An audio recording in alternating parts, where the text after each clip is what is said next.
ప్రజలారా, మా YouTube channel, నా పేరు రాజు. చంద్రబాబు నాయుడు గారు ముఖ్యమంత్రిగా చేపట్టి ఈ రోజుటికి 30 సంవత్సరాలు అయిందండి.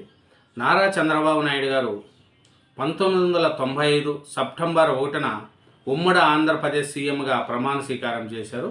అది జరిగి నేటికి 30 సంవత్సరాలు అయిందండి. చంద్రబాబు నాయుడు గారు క్యారియర్ చూస్తే ఎన్నో ఒడిదుడుకులు, ఎన్నో ఇబ్బందులు.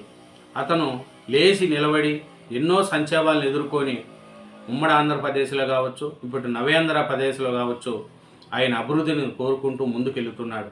ఆయన అన్ని సంచలనాలు, హైటెక్ సిటీ కావచ్చు, టెక్నాలజీ కావచ్చు, ఎన్నో అతను ఫ్యూచర్ ఎన్నో పథకాలకు రూపకల్పన చేశాడు. అట్లాంటి చంద్రబాబు నాయుడు గారు మొదటిసారి సీఎం అయి 1995 సెప్టెంబర్ 1న ఉమ్మడి ఆంధ్రప్రదేశ్ సీఎంగా పదవీ ప్రమాణ స్వీకారం చేశాడు. అది అయ్యి ఇప్పటికీ 30 సంవత్సరాలు అయింది చంద్రబాబు నాయుడు గారిది. సీఎం సిబిఎన్ నారా చంద్రబాబు నాయుడు అనే నేను తొలిసారి ముఖ్యమంత్రి అయి నేటికి 30 ఏండ్లు.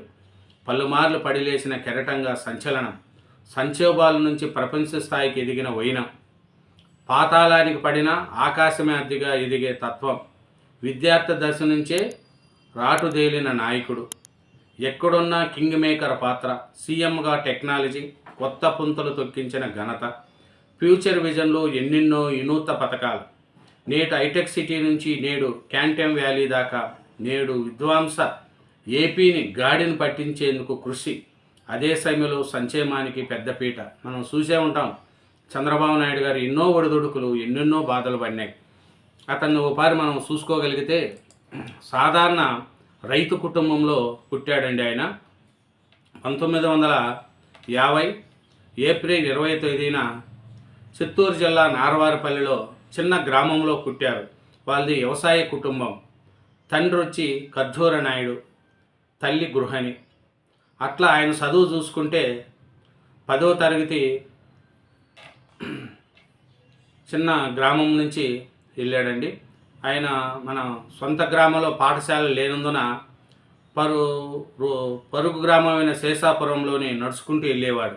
అక్కడ ప్రాథమిక అనంతరం చంద్రగిరిలోని చంద్రగిరిలోని జిల్లా పరిషత్ పాఠశాలలో చేరి 9వ తరగతి పూర్తి చేసుకున్నాడు.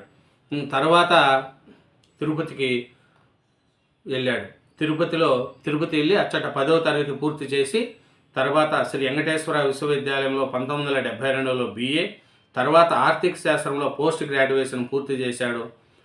మన సొంత గ్రామంలో, అది చంద్రబాబు నాయుడు యొక్క అది ఆయన ఉన్నప్పుడే కూడా మనకు చూసుకుంటే ఆయన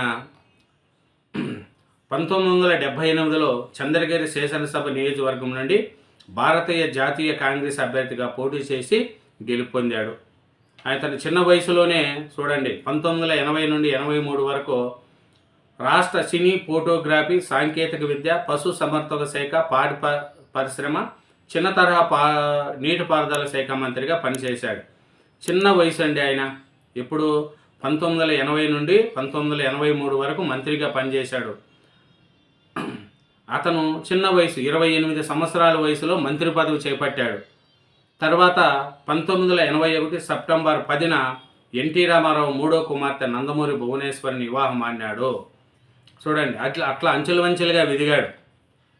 తర్వాత మన తారక రామారావు గారు 1982 మార్చి 29న తెలుగుదేశం పార్టీని స్థాపించాడు. తర్వాత ఇంకా 83లో ఆయన చూసుకుంటే 83లో తెలుగుదేశం పార్టీ అధికారంలోకి వచ్చింది. తర్వాత నియోజకవర్గంలో మన చంద్రగిరి నియోజకవర్గంలో కాంగ్రెస్ అభ్యర్థిగా చంద్రబాబు నాయుడు తెలుగుదేశం పార్టీ అభ్యర్థి మేడసాని వెంకటరామనాయుడు చేతిలో ఓటంపాలయ్యాడు. తర్వాత ఇంకా తెలుగుదేశం పార్టీలో చేరడం అది చేసింది. 1984లో అయితే నారాయణల భాస్కర్రావు గారు కాంగ్రెస్తో చేతులు కలిపి కొంతమంది శాసనసభ్యులను తన వైపు తిప్పుకొని అడ్డదారుల అధికారాన్ని చేపించుకున్నాడు. ఆ నారాయణల భాస్కర్రావు గారిని 31 రోజు ఆయన అధికారంలో ఉన్నాడు.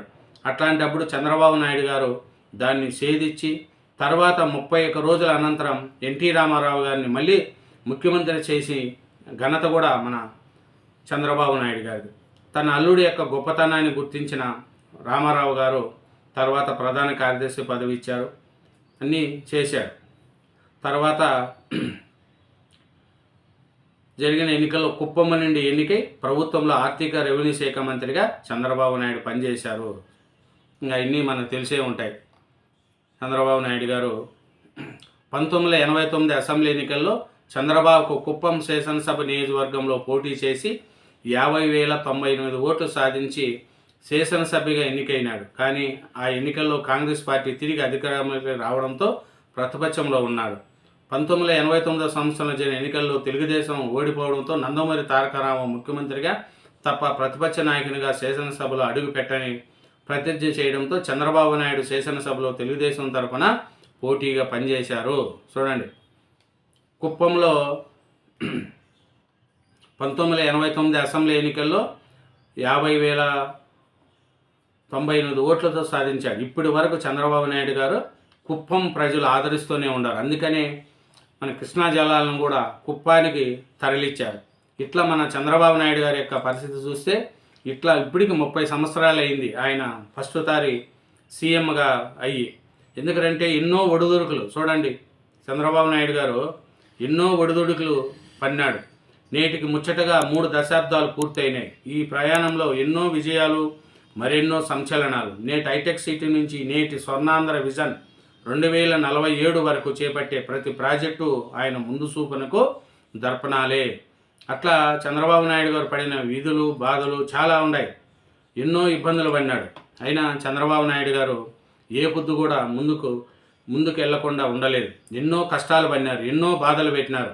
ఆయన మనకు తెలిసి కూడా కేసీఆర్ గారు అయితే ఎన్నో ఇబ్బందులు పెట్టాడు, రాజశేఖర రెడ్డి గారు ఎన్నో ఇబ్బందులు పెట్టారు, జగన్మోహన్ రెడ్డి గారు అయితే జైల్లో వేయించారు. అన్నీ కూడా చంద్రబాబు నాయుడు గారు భయపడలేదు.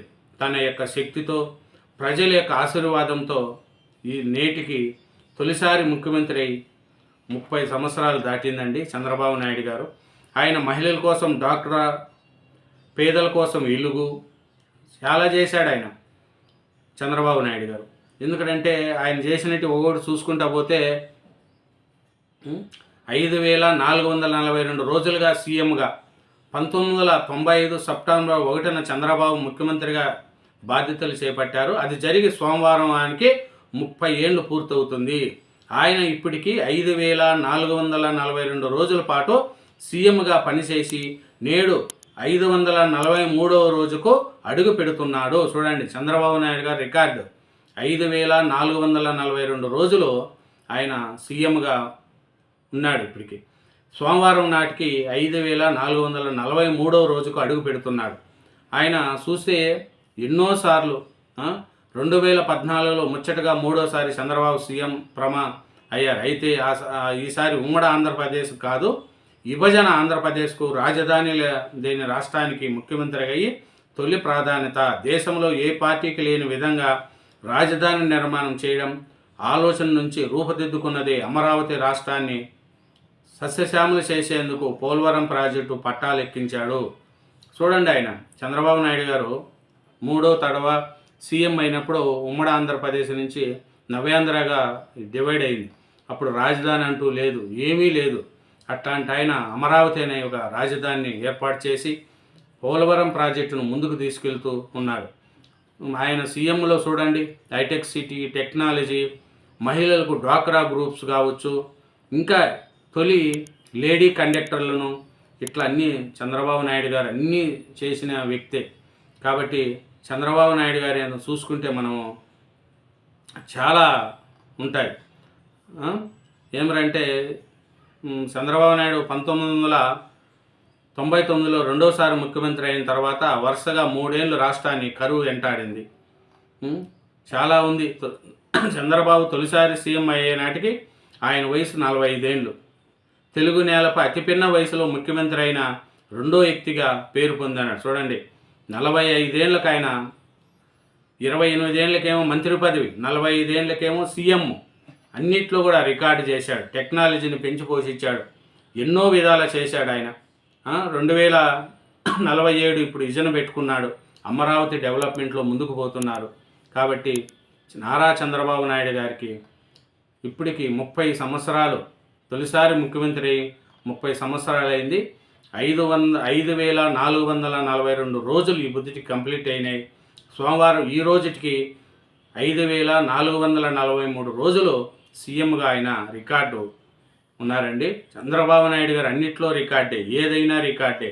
హైదరాబాద్ దిశను మార్చేసిన హైటెక్ సిటీ చూసుకోండి ఆయన, మెట్రో, శంషాబాద్ ఎయిర్పోర్ట్, టెక్నాలజీ. ఈ పొద్దు ఎక్కడ చూసినా చంద్రబాబు నాయుడు గారి యొక్క టెక్నాలజీని చూసుకుంటారు. తొలిసారిగా గవర్నర్ కృష్ణకాంత్ గారు సీఎం చంద్రబాబు నాయుడు గారితో ప్రమాణం స్వీకరించారు. అందుకని కృష్ణకాంత్ గారి పేరు మీద పార్కు కూడా పెట్టాడు చంద్రబాబు నాయుడు గారు. ఇలా ప్రతి ఒక్కటి ఎన్నో ఇబ్బందులు పడినాడు ఆయన.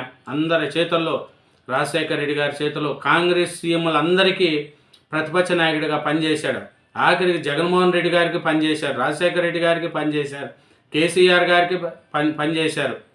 అన్నిట్లో కూడా అన్ని విధాల ఆయన ఒడిదుడుకులు, ఆయన పట్టిన బాధలు, కానీ అన్నీ నిలదొక్కుని చంద్రబాబు నాయుడు గారు నేటికి 30 ఏళ్ళు పూర్తి చేసుకున్నారు. ఇదేనండి నారా చంద్రబాబు నాయుడు గారి యొక్క